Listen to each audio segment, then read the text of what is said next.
For centuries, Earth was dismissed, a noisy, reckless planet teetering on self-destruction. But then, something changed. Alien scouts vanished, entire warships went dark, and in every secret council across the galaxy, one word started to echo, with fear. Humans. They fight without logic, adapt without limits, and when backed into a corner, they become unstoppable. Now, one exiled alien reveals the terrifying secret. Earth isn't weak, it's evolving, and the galaxy's greatest mistake was underestimating us. If you are new here, then please subscribe this channel and show thumbs up by liking the video. Now let's move toward this wonderful story. Professor Nylock shuffled his tentacles across the polished floor of Lecture Dome Theta, his wide, glassy eyes dimmed by a fatigue only centuries of intergalactic education could cause. The room hummed softly, filled with the chatter of young alien minds, eager and mostly clueless. Today's topic was one the curriculum called Strategic Exclusions in Galactic Warfare. But Nylock already knew how this lecture would go. It always started with curiosity, moved quickly to disbelief, and ended with mild existential terror. He cleared his throat, an awkward gurgle that echoed through the dome, and began, "And that class is why humans are strictly forbidden from participating in galactic warfare." The classroom, a rainbow of species and shapes, fell quiet. A pale blue blob near the back raised a gelatinous appendage, wobbling with uncertainty. "But Professor," the blob asked, its voice like a bubble popping, "aren't humans, I don't know, kinda weak? Primitive? Isn't that why they're banned?" Professor Nylock sighed, the kind of sigh that suggested he'd tried to explain this one too many times. "Ah, splotch," he said gently. "That's the story we tell the public. Weakness, simplicity, unpredictability. It's easier that way." Another student, a green-scaled, sharp-eyed creature named Fizzy, perked up. "So what's the real reason?" she asked. "Either humans are a threat or they're not. Which is it?" Nylock's long fingers curled around the edge of his lectern. "It's complicated," he muttered, his voice lowering. "But you're all old enough now. You deserve to hear it." At once, the air seemed to change. Even Crindle, the crystalline life form who usually hummed quietly to herself during lectures, froze mid-vibration.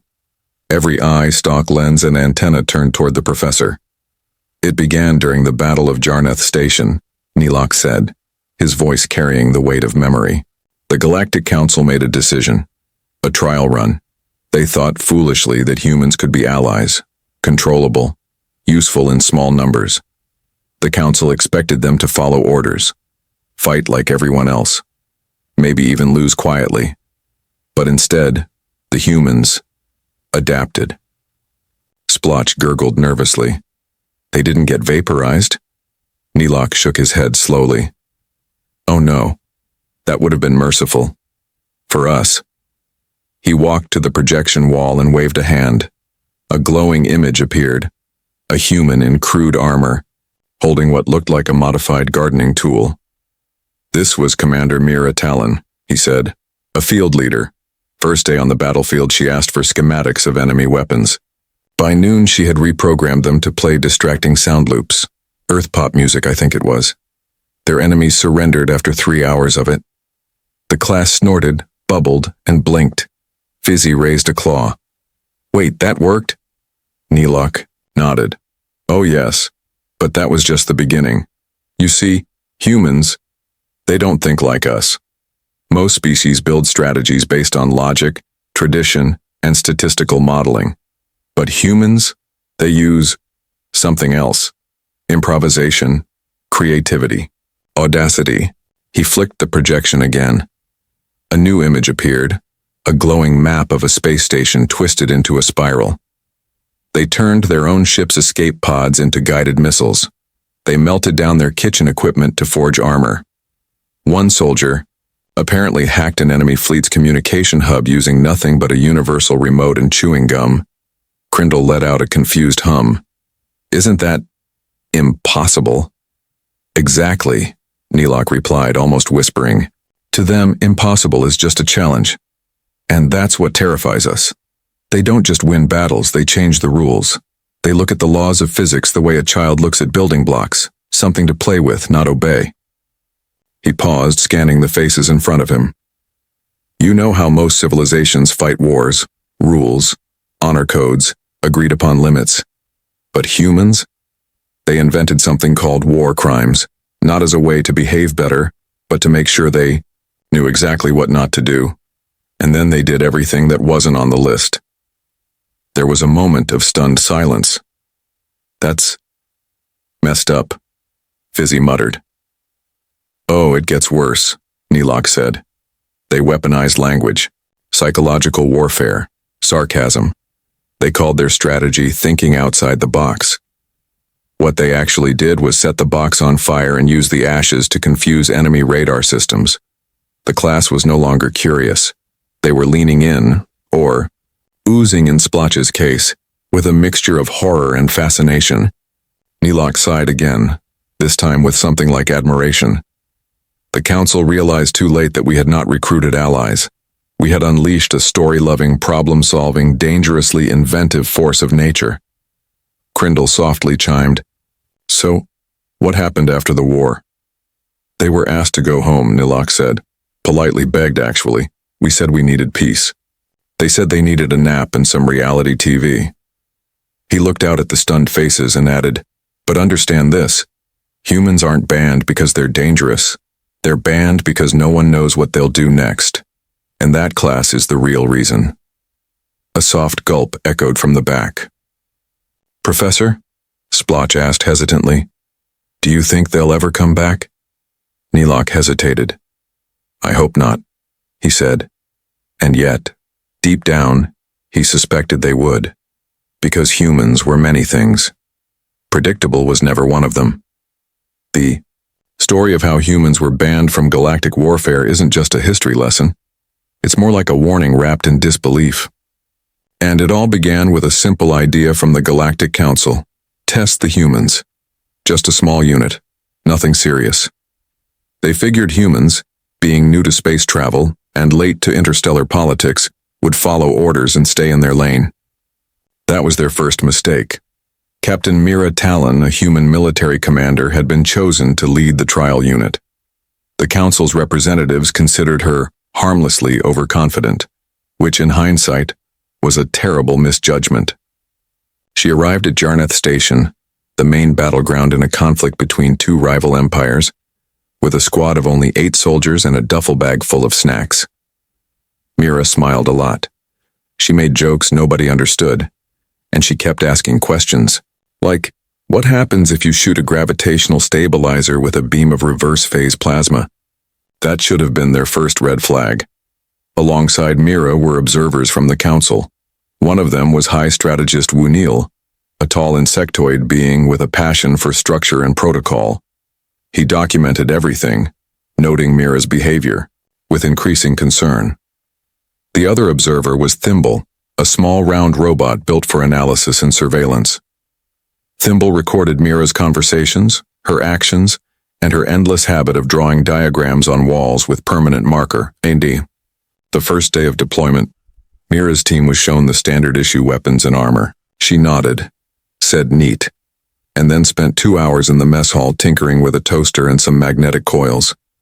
By nightfall, she had turned it into a makeshift EMP blaster, complete with a dial labeled Toast or Toastier.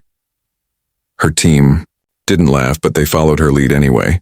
Wunil was horrified. This is highly irregular, he protested, clicking his mandibles. Mira just winked. It's also effective, she replied. Their first mission was to reclaim a satellite outpost overrun by enemy drones. Instead of charging in like most squads, Mira programmed the station's announcement system to play Earth lullabies at full volume. The drones, designed to respond to sound-based commands, malfunctioned and began performing synchronized maintenance dances. The outpost was cleared without a single shot. By the end of week 1, Mira's team had repurposed 3 cargo shuttles into fast attack vehicles, used chewing gum to disable a security system, and tricked a mercenary fleet into surrendering by launching inflatable decoys shaped like their own ships. Wooniel filed daily reports with increasingly shaky handwriting. Thimble, though a robot, developed what could only be described as confusion. But it was during the infamous Jarnath skirmish that everything changed. Enemy forces had cornered an entire council fleet in Sector Vi-9. They were outnumbered, outgunned, and trapped in a gravity well.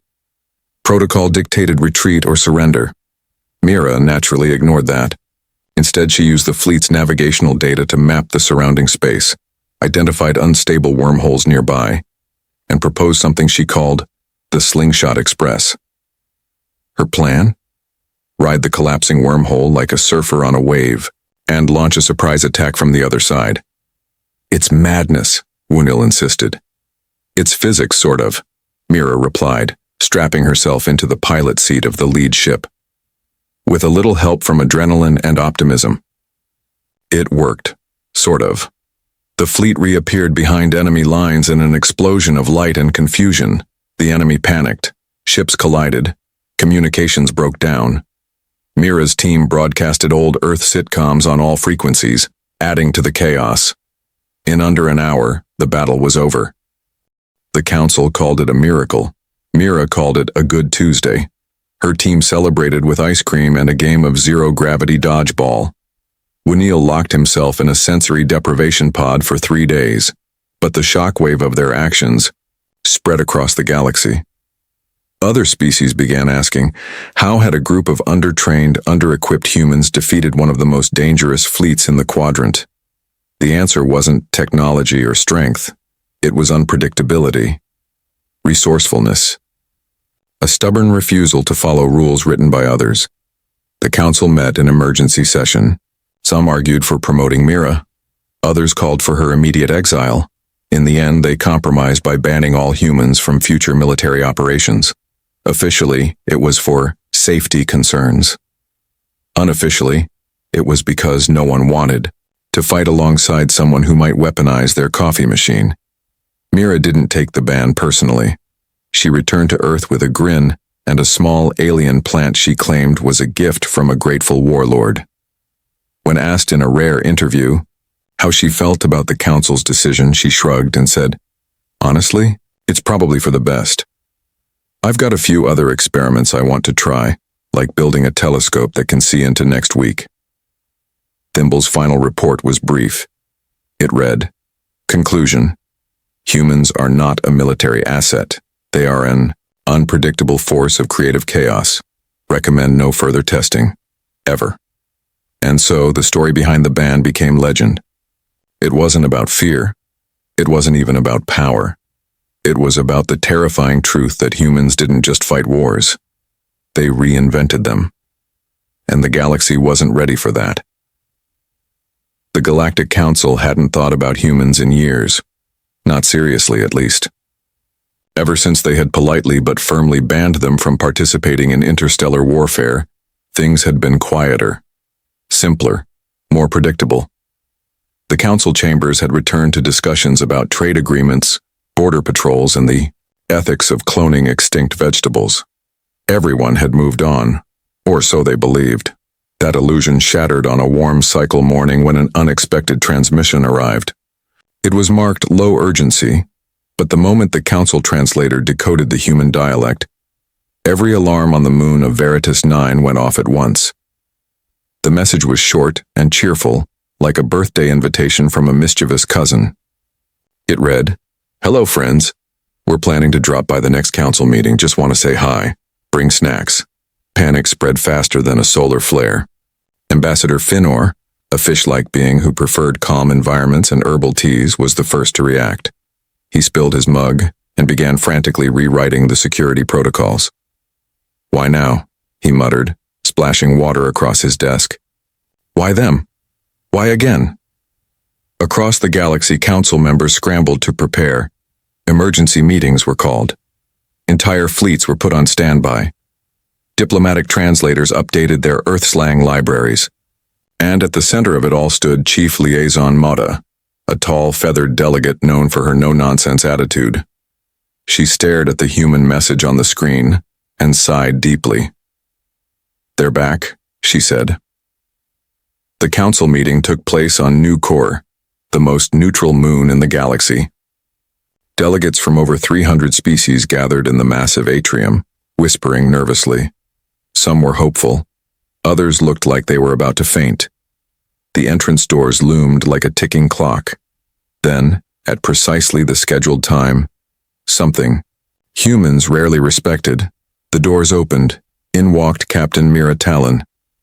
She hadn't aged much, at least not in any way the council could tell. Her hair was longer, tied back with what looked like a shoelace. She wore a long coat covered in patches, each one representing a system or event that now had a Mira clause in the intergalactic rulebook. Behind her marched a group of humans, of varying shapes, colors, and moods. One wore sunglasses indoors. Another held a guitar. A third was carrying what appeared to be a glowing rock in a baby sling. "Hello, everyone," Mira called out, arms wide like she was greeting a family reunion. "Miss us?" The atrium fell into stunned silence. Ambassador Finor dropped his data pad. Mata stiffened but stepped forward. "Captain Talon, this is highly irregular." Mira grinned. "Yeah, that's kind of our thing." "We did not expect a human presence at this gathering," Mata continued. "Oh, we're not here to fight," Mira said. "No weapons, no plans to overthrow anything. We're here as observers, friendly visitors, cultural participants even." "And what exactly do you want to participate in?" Finor asked, already regretting the question. Mira's eyes twinkled. "The games," Mata frowned. "Games? You know," Mira said casually. "The ones you hold after the budget meetings, unity events, sporting contests, the asteroid field relay, the anti-gravity wrestling tournament, the synchronized spacewalking, all those fun things." Those games were minor council traditions meant to build unity. Most species treated them as ceremonial and dull. But suddenly, the humans wanted in. "You were banned from warfare, not physical activities," Mata admitted, scanning her records. "Though this is unexpected." Mira stepped closer. "We're just here to have fun.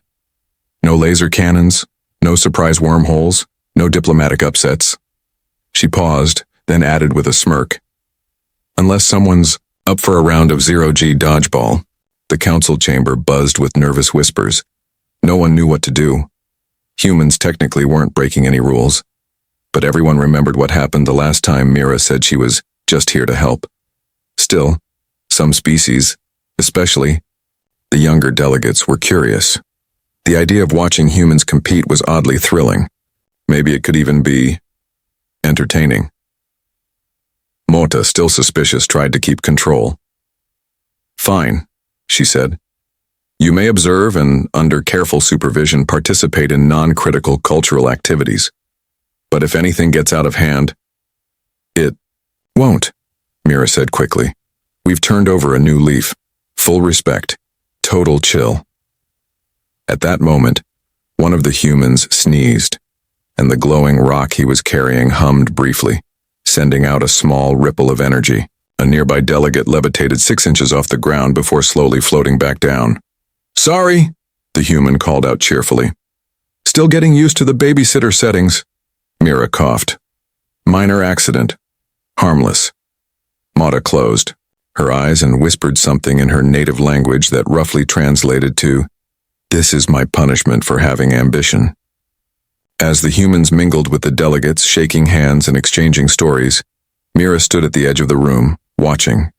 No chaos yet, no disasters, just a few shocked expressions and one panicked caterpillar being asking for allergy protocols. For now, everything was under control. But deep in her heart, Mira knew one thing. Nothing ever stayed quiet for long when humans were involved. And the games were only just beginning.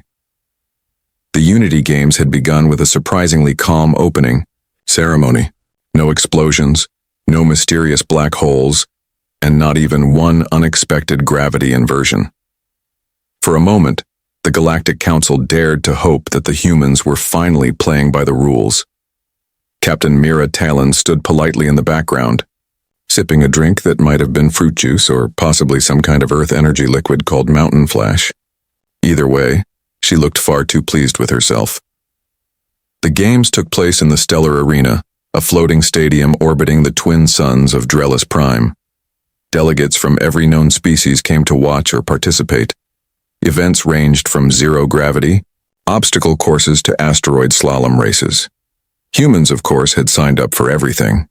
Some even added new events the Council had never approved, like meteor dodge, space freestyle jazz fencing, and one mysterious entry simply called the Sandwich Run. Ambassador Finor watched from the safety of the viewing box, his gills twitching with anxiety. Why are they doing well in everything? He asked no one in particular. They haven't trained. Their equipment is improvised. One of them is competing in sandals. They call it a comfort advantage, Chief Liaison Mata muttered beside him, her feathers bristling. And apparently he made the sandals himself using solar panels and duct tape. The problem wasn't that the humans were winning, it was how they were winning. During the asteroid relay, they redirected space rocks with giant magnets made from scavenged cargo crates. In the anti-gravity wrestling match, one human pretended to trip, bounced off the ceiling, and ended up flipping their opponent accidentally, winning by default.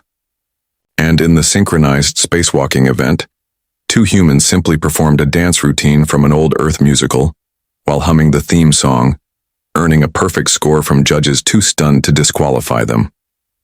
The games, once a quiet symbol of peace and diplomacy, had turned into a strange and chaotic celebration of creativity. Delegates weren't sure whether to be impressed or terrified. The audience loved it. Even some of the more serious species started joining the fun. A team of mineral-based beings tried doing a conga line. A telepathic jellyfish narrated the games in rhyming verse. Peace was no longer quiet. It was loud, unpredictable, and full of laughter. And that was when the real trouble started. Mira Talon stepped onto the main stage near the end of the second day, microphone in hand. "Esteemed delegates," she said with a smile, "we've had such a good time and we wanted to end this with a proposal. Nothing serious. Just something tasty."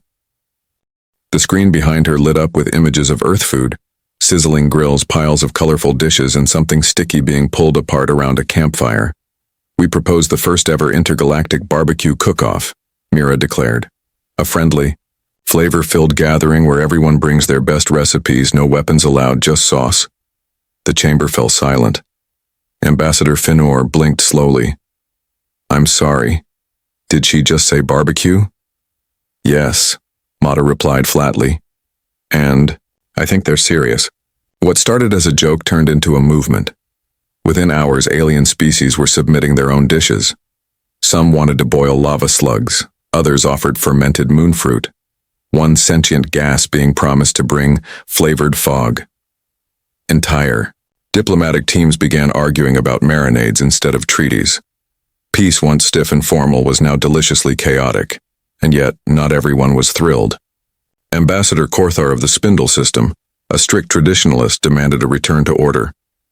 "This is undignified," he roared. "We came here to build policy, not pastries." But no one was listening. In the back row, a cluster of sentient plants was testing seasoning options. A group of crystalline entities was setting up a zero-gravity grill. Somewhere near the snack table, two rival empires, who hadn't spoken in centuries, were bonding over their shared hatred of soggy bread. Mira stood off to the side, quietly watching it all unfold with a small, satisfied grin. She hadn't come to conquer, or even compete. She had come to show the Council what humans truly brought to the galaxy. Not war, but wild, wonderful energy. A different kind of problem. Chief Mata finally approached her, arms crossed. "This was your plan all along, wasn't it?" Mira shrugged. "Sort of. We figured if we couldn't fight, we'd feed. And now we're preparing to host a galactic-level potluck," Mata said, shaking her head. "You're welcome," Mira said with a wink. That night, the council chambers turned into something no one had seen before. Music played. Dishes from across the stars were passed and shared. Laughter echoed through the halls once meant for serious matters. Delegates danced, cooked, tasted, and celebrated a peace that wasn't silent or orderly, but alive and loud. For The first time in recorded council history, no one filed a complaint. The humans had returned not with weapons, but with chaos wrapped in good intentions. They didn't just disrupt diplomacy, they redefined it. And maybe, just maybe, that was what the galaxy needed. Because in a universe full of rules, sometimes peace didn't come with silence. Sometimes it came with laughter, grilled vegetables, and whatever was in that glowing mystery sauce.